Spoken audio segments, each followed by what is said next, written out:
আমার হেলদি হতে প্রায় 3 মাস সময় লেগেছে। শুরুর দিকে তো ভাত আর ভাত 3 বেলা ভাত খেয়ে ঘুম। বাট যখন আমাকে শুকাতে বললো, বিশ্বাস করবে এত কষ্ট, ভাত দেখলেই দূরে না, খাওয়া যাবে না। এইভাবে না খেয়ে খেয়ে শুধুমাত্র সালাদের উপরে থেকে আমি 10 থেকে 11 কেজি কমিয়েছিলাম 15 থেকে 20 দিনের মধ্যে। উইকলি আমি এক বেলা খাই রাইসটা, আর এখনো ভেজিটেবল ফ্রুটস এগুলোর মধ্যে আছি। হাইট কত আপনার? আমার হাইট হচ্ছে 5'8". হাইটের জন্য কখনো কোনো সিনেমা থেকে বাদ পড়েছেন বা নাটক থেকে? এখনো হয়নি তেমন। একটু জানতে চাচ্ছি যে আমরা সবসময় শুনেছি নায়িকাদের কাছ থেকে ওজন কমিয়েছি, এই করেছি সেই করেছি, কখনো শুনিনি যে নায়িকারা ওজন বাড়িয়েছে কিভাবে। অনেক নায়িকা কিন্তু চরিত্রের প্রয়োজনে, এটা কিন্তু অনেক বড় একটা স্যাক্রিফাইস। সো আপনি ওজনটা বাড়ালেন কিভাবে, কি কি খেয়ে? আসলে এটার জন্য সবার আগে ফ্যাসিনেশনটা দরকার, কাজের প্রতি অনেক বেশি দায়িত্ববোধ যার থাকে। আমার মনে হয় সে ফ্যাট মানে বাড়লো কি কমলো সেটা সে মানে কাউন্ট করে না। কিন্তু খুব অল্প সময়, আমি যদি ভুল না করে থাকি, কতদিনের আপনার সময় ছিল? আমি তো 1.5 বছরের মতো এই কাজটার সাথে সম্পৃক্ত ছিলাম। তো আমার হেলদি হতে প্রায় 3 মাস সময় লেগেছে। শুকাতে 15 দিনে আমি বেশি শুকাতে পারিনি, তখন 10 বা 11 কেজির মতো শুকিয়েছিলাম। আবার শুকিয়েছিলেন? একেবারে কিছুই খাইনি জানো।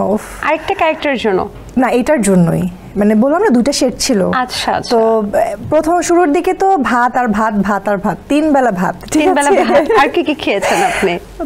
সব খেয়েছি, কি খাইনি, সবই খেয়েছি।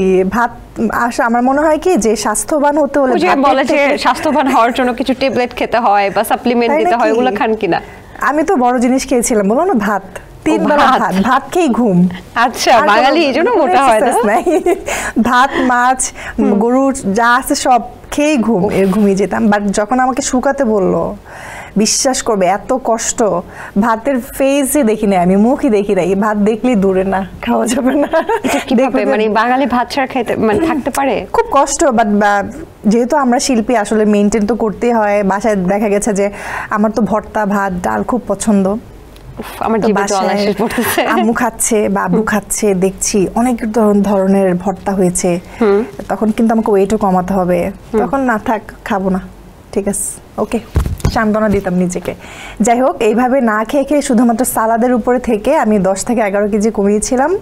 কতদিনে? প্রায় 15 থেকে 20 দিনের মধ্যে। 15 থেকে 20 দিনের মধ্যে 10 থেকে 11 কেজি কমিয়েছেন? খুবই টাফ ছিল। একবেলা সালাদ খেয়েছেন?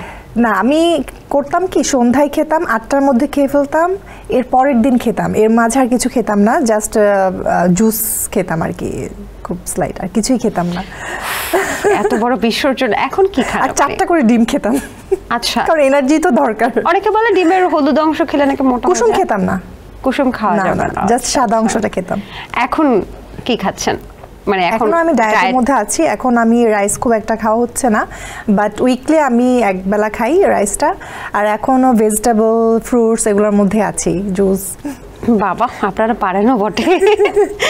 ইভেন এখন আমার আমি প্রায় এখন 15 থেকে 16 কেজি আমার কমেছে। আচ্ছা আচ্ছা, এটা খুব উপকার হয় আসলে। হাইট তো মাশাআল্লাহ অনেক বেশি। আপনি কি বিদ্যা সিনহা মিমের থেকেও লম্বা? জানি না আসলে। আপনি হাইট কত আপনার? আমার হাইট হচ্ছে 5'8". 5'8". আপনি যদি কিছু না মনে করেন, 5'8" অনুযায়ী এখন যে ওজনটা আছে এটা কত? এখনো আমার ওভারওয়েট আছে 5 কেজি, সেটা প্রসেসিং আছে আর কি কমানোর। কত আছে এখন? মানে 5 কেজি বেশি আছে আমার ওয়েট অনুযায়ী। আচ্ছা, তাহলে হাইট অনুযায়ী ওয়েট অনুযায়ী আপনার 5 কেজি এখনো কমতে হবে। তো সেই জায়গায় যে এত লম্বা একজন নায়িকা, অনেকে শুনেছি আপনাকে তালগাছও বলে। তালগাছ আমাকে কেউ বলে না। এটা ওই কলেজে যখন স্কুলে পড়তাম তখন দেখা যেত যে আমি তো সবসময় ফার্স্ট বেঞ্চে বসতাম, তো পিছনে যারা বসতো তারা দেখতো না এগুলোকে, এই সর এখান থেকে। বাট এখন এগুলা বলেন আর কি, কেউ শুনিনি। আচ্ছা, তো সমস্যা হয় না যে একটু খাটো নায়ক হলে নায়ক পাওয়াতে সমস্যা হয় না, বা অভিনেতা পাওয়াতে সমস্যা হয় না? আসলে আমার কাছে মনে হয় কি জানো, এটা আমাদের শিল্পের উপর না, কারণ আমরা যে দেশের বাইরে দেখি যে অনেক লম্বা লম্বা নায়িকা আছে, নায়করা একটু ইয়ে থাকে, তো এটা আসলে ম্যাটার করে না, ম্যাটার করে বন্ডিংটা, হ্যাঁ, তাদের মিউচুয়াল আন্ডারস্ট্যান্ডিং, তাদের কেমিস্ট্রিটা কেমন সেটা। আই হোপ এইগুলো যদি ঠিকঠাক থাকে, হাইট কেউ লক্ষ্য করে না আর কি। আচ্ছা, হাইটের জন্য কখনো কোনো সিনেমা থেকে বাদ পড়েছেন বা নাটক থেকে? এখনো হয়নি তেমন। এসএমসির emergency contraceptive pill Norix one, অরক্ষিত মিলনের 72 ঘন্টার মধ্যে এর একটি মাত্র পিল আপনাকে করবে টেনশন ফ্রি। এসএমসির নরিক্স ওয়ান, এক পিলের সমাধান।